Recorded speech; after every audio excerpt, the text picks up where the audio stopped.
Huh? Okay, great. Okay. Adjust the microphone, please. Mesak M-E-S-A-K. Mesak Takhelmayum. Good afternoon, everybody. Honorable Speaker Sir, the respected jury, the audience, my fellow treasurers and oppositioners. First of all, in my defense, I want to start with a quote from the Mahabharata itself again. Lord Krishna said this to Karna before the war started. Life's unfairness does not give you the license to walk the wrong path. I think that is applicable in this situation a lot because many of us are understanding what emotion asks from us. We are not counselors, we are not family planners, we are debaters. We are here to simply debate, agree or disagree the motion. And when we assess what the motion says, it already has students indiscipline is caused by themselves. As I support it, students, as it says, already has a plural form. That means it's already inherited in oneself. It comes from within. This indiscipline is not coming from somewhere else, it's coming from within and it's already inherent. Now when we talk about indiscipline, it appalls me that not many of us actually talk about what discipline should be. Indiscipline is simply the lack of discipline. Now what is the lack of discipline? Discipline is something that is asked from you, that is already expected. Most of my oppositioners have talked about obedience. We're not talking about obedience of how well students can cope with what is asked from them. We're not talking about if the education system is deflective, if the family backgrounds are ill. We're talking about, are they presenting something that is expected from themselves? It comes from within, it comes from themselves. Now if it is not duly regarded by they themselves that should present disciplines, who should it be presented by? Their family? Now, the legitimacy of how schools or the education system is defective is not really an argument that we're having today. Yes, I agree. But altogether, what they have stated is already what it is. But amongst that, within a defective education system, with having an alcoholic parent, with having mental illness, there's a criteria to be a student. There's a consensus to be a student. What is it to be a student? And I do not understand, frankly, what is the obsession with babies? Do we expect babies to be disciplined? Infants and how they cannot cope with discipline is often brought up. No one expects discipline from infants. They're infants. We're generally not talking about a random person in here. We're talking about students. Students are already expected to present themselves in a certain way. Now all of us have a bad day.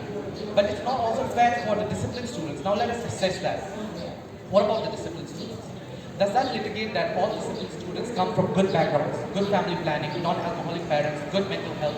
No. Everyone has an equal struggle, but it's how the performative way of how things are processed is from ourselves, from themselves. The students themselves have a litigation. Now there's a philosophical and a political aspect to this. It's a bipolar understanding of what the motion asks from us. And as I support it, sir, I ask you to pass the motion and clear the misunderstanding that is in the opposition.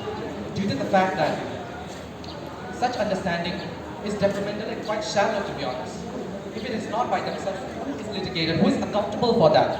If indiscipline is not coming from oneself, who is accountable? Are my parents accountable? But if my parents are accountable, who is the third person? Who is the person expressing it? Who is the person perpetuating it? Who is the person causing it? And that rests at myself, at ourselves. The individual action is what litigates everything. There's an aspect that you're under the jurisdiction. If you're a student, you're not a random person who's illiterate, who is unwell informed. You're a student in the process of being a pupil, who is learning. You already have the tools and the amenities to support how you should present yourself. Now your inability to not support yourself, your inability to present yourself in an indisciplined manner is not to be blamed to others. And one thing that I would also like to stress is the opposition has continuously stressed on factors. We're not considering factors. Of course there are factors. There are many factors as mental health, as I stated, family planning, and all these. But the root cause that we're discussing right now is not factors. We're discussing who causes it. Who expresses this indiscipline? When you call someone an indisciplined student, who is it? Is it the factors that is indiscipline? You do not call it a discipline factor. And obedience and indiscipline is a very different term, my dear oppositionists. I hope you get this clear. The greatest example of this would be the Indian freedom movement. Now in the Indian freedom movement, we do not call it civil indiscipline. We call it civil disobedience. Because discipline is not expected from the protesters. Discipline is expected from the British. The British are in the wrong.